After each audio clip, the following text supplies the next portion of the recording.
Hello everyone, I'm Karthik. Welcome to the channel. This is a new series called Houdini Dailies, and in this video we are going to create this render. We are going to work with the flip simulation, and yeah, let's get started. Okay, so let's get started. What I've done here is I've created our basic cosmetic geometry here in Blender, and I exported that to Alembic, and I'm importing it in Houdini with the help of this Alembic node. This is a very basic geometry, and you can create this on your own. But I'm also going to provide the file here, the Alembic file here, so you can follow along if you want. So that's what I've done. I've used a Alembic node here to bring the geometry, the Alembic geometry. I'm using a unpack node here to unpack this Alembic into our polygons, and in the transfer attributes I've used the path attribute. I'm transferring the path attribute because we'll be renaming this to name. Okay, just for protection sakes I've used a convert node here. This node will convert anything that is present in this unpack, anything in this geometry. If it is not going to be polygon, it will just convert it to polygon. So that's why I've used this convert node, and after that I've used attribute rename node here. And what this will do is, in the primitive, because the path is primitive attribute, it will change the path to name attribute. We're changing the name of that attribute. Okay, that's what I've done.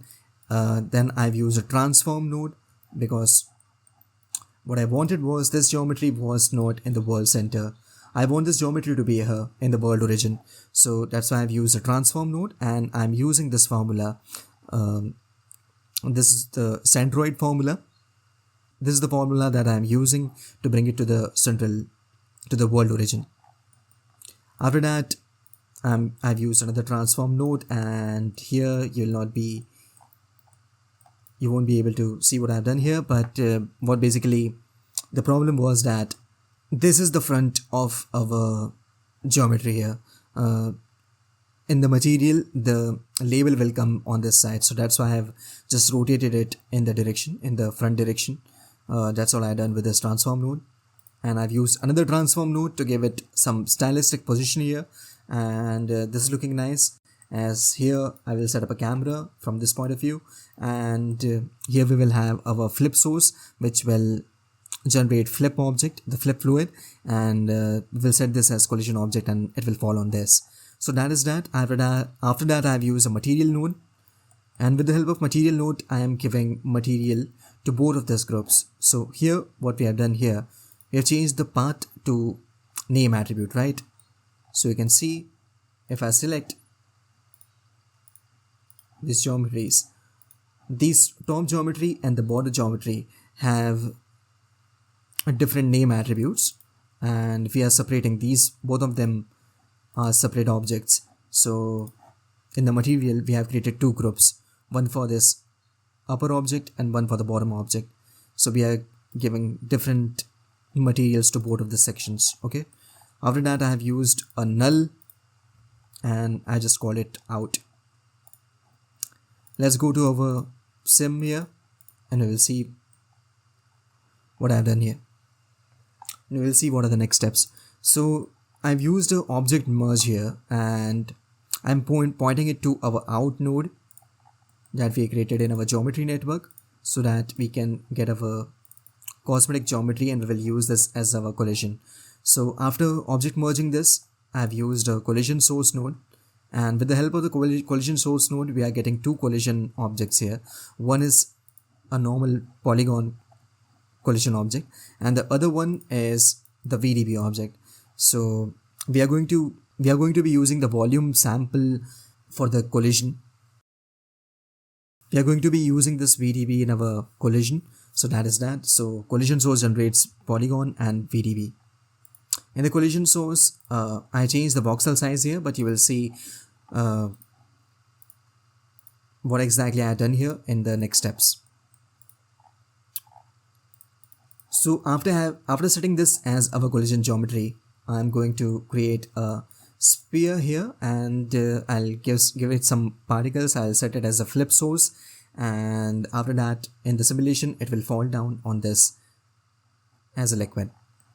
Okay, so this is our sphere. This is our sphere. It's a polygon, and I've set the frequency to 10. I've set the uniform scale to 0.1, and this is the shape that I've given. Okay. After that, I've used a mountain node to give it some noise to deform it, and after that I've used a transform node to move it up. So now if I use this template, you can see that this is going to be our flip source, and the flip will fall on this collision object. Okay. After the transform, after moving this up, I've used a flip source here, and what this flip source does is it creates particles in our sphere object, in this mountain sphere object, in this sphere object that we have given mountain noise, more noise. This flip source generates particles and it generates VDB. It has generated 1457 particles here, the points here, and we have VDB, this. Okay, so that is that, but we don't need the surface, we only need the points. So I'm using a blast node here. I'm using a blast node, and I've deleted the surface here, and we only have points now, this. Okay, we will use these points as our flip source. Now let's create a DOP network, and we will dive inside this. Here it is a basic flip simulation setup. What I've done is I've used a flip solver, I used a flip object here, then I merged the flip solver with a static object. This is going to be our collision source, this is our collision, and after that at the end I have used a gravity node here to give it gravity force. Okay, so in the flip object, I have changed the input type to particle field, and I've changed the SOP part to flip source. So we are connecting directly our flip source out node to our flip object here, and in the guides you won't be able to see the particles like this unless you come to the guides and come to the particles and change the visualization to particles here. Okay, in the flip object you will find a couple of interesting things here, and one of them is particle separation, grid scale. So the particle separation, what it does is it controls the amount of particles which is generated here.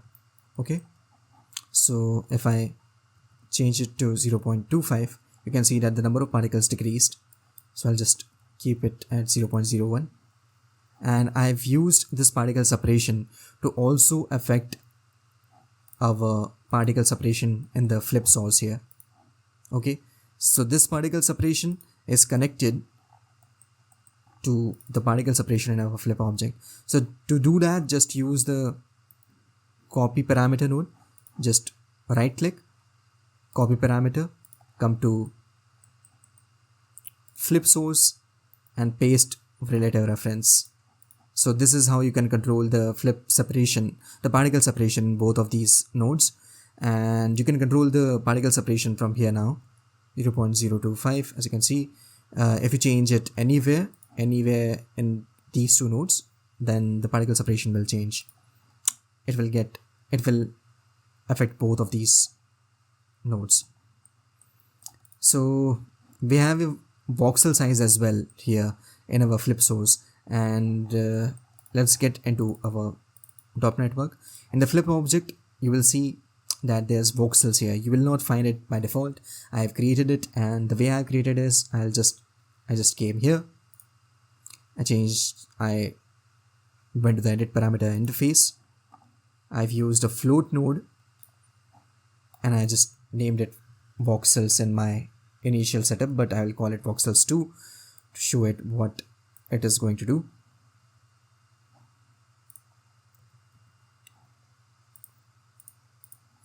So this is our voxels 2. So what is it?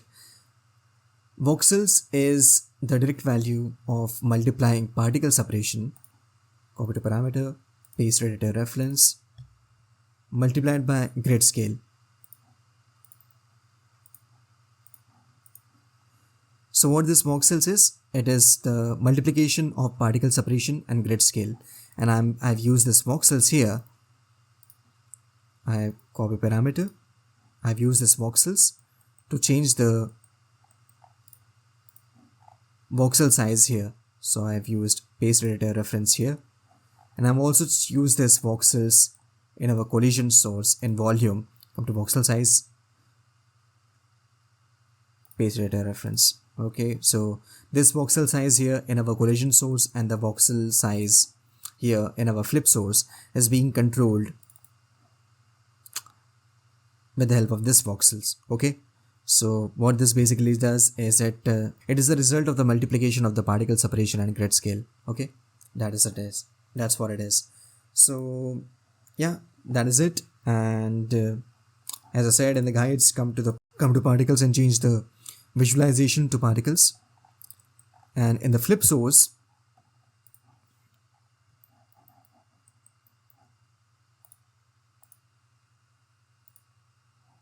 the box size by default is 50 by 50. So this is our bounding area where the simulation will take place. This is too huge and we do not want that. We can decrease it as this will benefit us in our simulation times. So what I did in my initial setup was I just changed it to 5 by 5 by 5. Okay, this is what I did. And the velocity transfer is flip splashy. In the particle separation, in the particle motion, come to separation, and I have turned this on. The apply particle separation, I turned this on, and that is that. In the volume motion, what I've done is I come to surface tension and I've enabled the surface tension here. Okay, I have enabled the viscosity here as well, and I've enabled the slip-on collisions as well in the volume motion.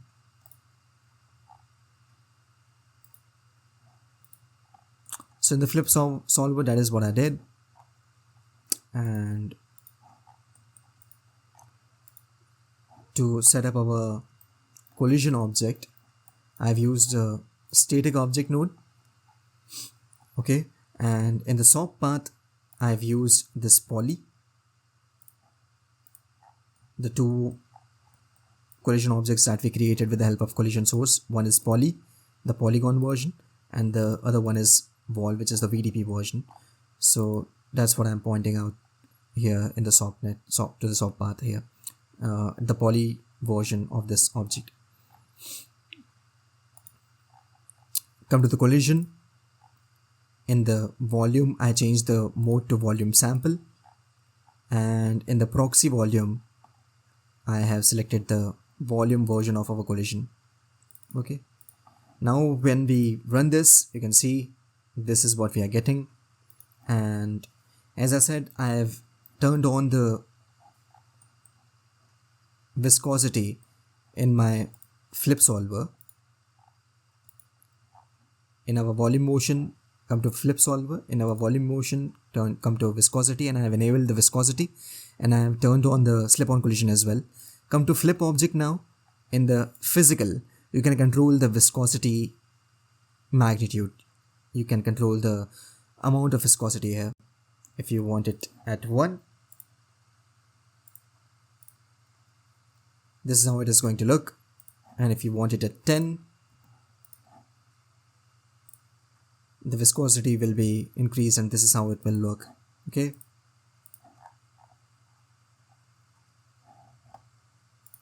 Okay, so this is our basic simulation, and after that I have used a DOP import node. I'll just turn off this template here.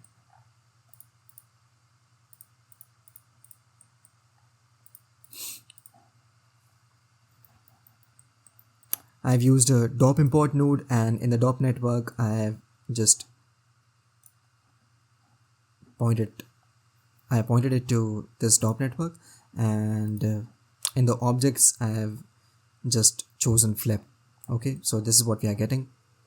Particles.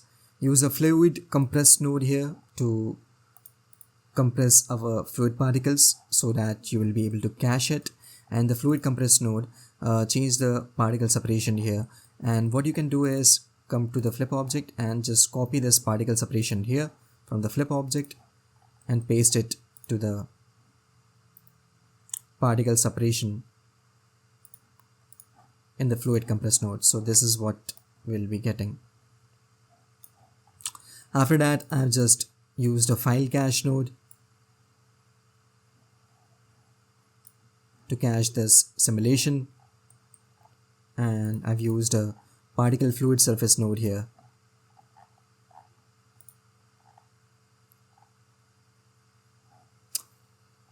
to convert the particles into a basic mesh.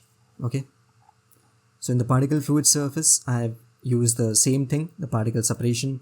I copied it, I referenced it to the particle separation in our DOP network, and I changed the voxel size here, voxel scale here to 0.6, and the adaptivity I changed to 0, and visualization is velocity.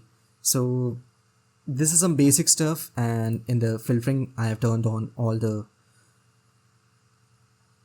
for smoothing parameters, the dilation parameter, the smooth parameter, the erode parameter. I turned them on and I played with the value here. Okay, this dilate and erode are connected with each other, so that's what that is. So this is it, I guess. This is our final simulation geometry. This is our flip. So you can turn on the geometry that we created here,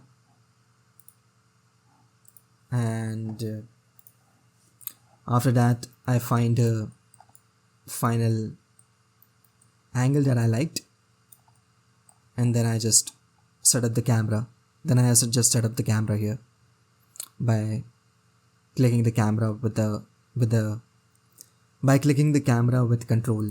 So it generates the camera here. This is the second camera. I don't want it. I was just showing to you. And after that, I wanted some background here, so I created this grid, and this is the distance between the object and the grid.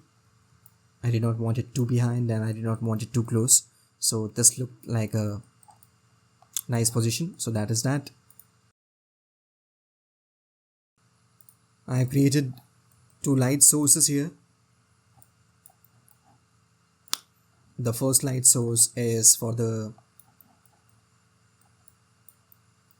geometry, for the liquid, for the flip simulation liquid here, and for our cosmetic product here. This is a big light.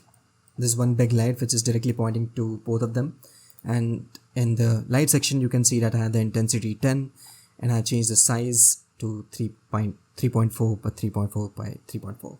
So this is a big light and with the intensity 10, and you can play with this value.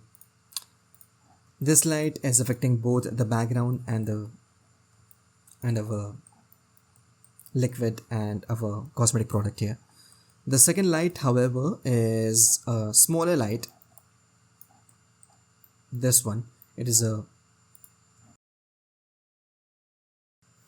circular light, and the intensity here is 15. I changed the area shape to disk, and I brought down the spread to 0.199 because I wanted this to be I wanted this to hit the very specific direction to the background grid here. So that is that, and I've turned on the normalized intensity. So what this normalized intensity does is it affects the amount of light that it is generating when we increase or decrease the size. So if I decrease the size, then the light is going to be very sharp, and if I increase the size of the light, then the light generated will be very soft. So that is that. This first light is pointing specifically to our main objects, and this light is targeting our grid here, the background grid. I have used another geometry here, another grid geometry, because I wanted to reflect some of the light on this side of our main objects here, and so that's why this position like this. And I've used another geometry, but this is not going to be very useful, so I'll just turn it off. Now let's come to our main camera, the camera that I set up. Another thing that I did was I used in our main geometry, in our collision geometry, after our null, I've used a copy and transform node. So what basically I did was I changed the total number to 8, so we have 8 replicas of this our object, and I changed the translation in the z direction. I moved them a bit and I've rotated them. So this is how it is doing. So yeah, this is looking nice, and I'll turn on the last grid here. Oh no, I don't want to change the position of the camera.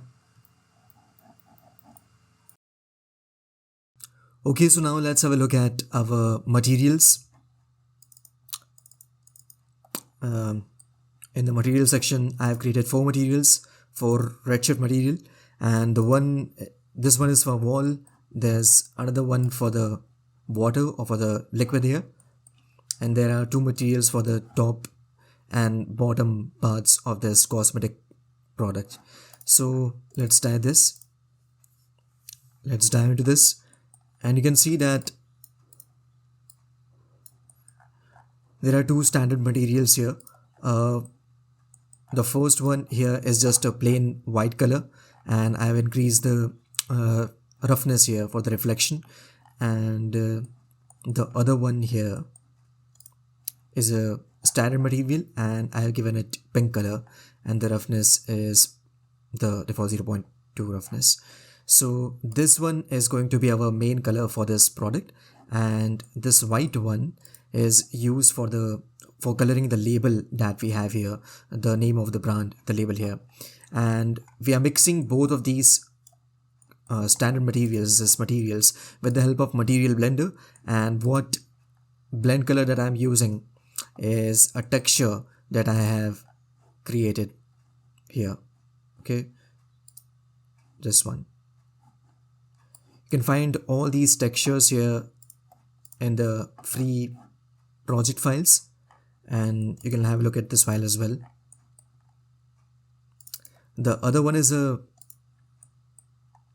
it's a plain standard material, and this one is for the top portion of the cosmetic bottle, this cosmetic product, and that's it. For the water, I have used RS material, the RS material, not the standard one, and all I've done is I've used a water preset here, and I made some changes in the color here like this. You can see that I've changed the refraction transmission color to somewhat of a yellow, and that's why we are getting this yellow color for this liquid. And for the wall, it's a pretty standard material. I changed the color. I have given it the same color that I have given to our cosmetic product, and the roughness is 0.193. You can play with all these values and see for yourself what you like and what you don't like. And so yeah, this is it. So this is our setup, and I'll just render this and we'll see the final render. Okay guys, so this was the tutorial. I hope you guys liked it and learned something, and all the project files and geometries and textures will be available freely. You can find the link in the description. So yeah, thanks. See you in the next video.